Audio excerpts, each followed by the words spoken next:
namoonni hedduun Saudi Arabiyaa keessatti maaltu ta'e xayyaarri torban kana Saudi Arabiyaa keessa naannawaa jiru kun maalii warra jettan xayyaarri jirdarraa fe'ameeti gara Riyaad deemaa jiru kuni xayyaara dullachaa yaani xayyaara dullachaa dulloomaadha. Xayyaara sadiitu jiddarraa Riyaaditti fe'amee jechuudha. Karaa kana makiinaadhaan fe'amee deemaa ture jechuudha. Akkuma sirriitti agartan kanatti. Xayyaarri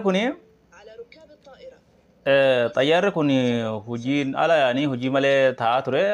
Isaan amma gartee gara hojiitti jijjiirra jedhanii xayyaara kana jiddarraa gara Riyaad fe'anii Riyaad ammoo gizee dhufe hoo maal godhu deemanii warri jettan Riyaad yeroo dhufe Boolifaat bakka jedhamtu namni tokko tokko ni beektan jeeti yaada akkuma suuraa irratti agartan kana yookaan Moosim Riyaad bakka jedhamu jechuudha. Bakka isaan gizee iidal waxanii iida adda addaa irra kabajanii bakka sanitti xayyaara kana gartee keessa tottolchaniiti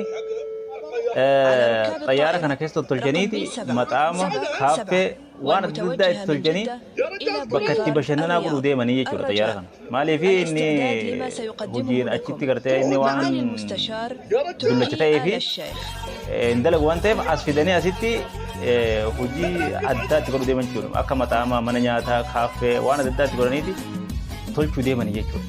Saniif namoonni hedduun ni beektan jeetiin yaada Boolifaat yookaan Moosim Riyaad bakka jedhamtutti achitti tolchuu deeman jechuudha. Akkuma suuraa irra isin kaa'e kana.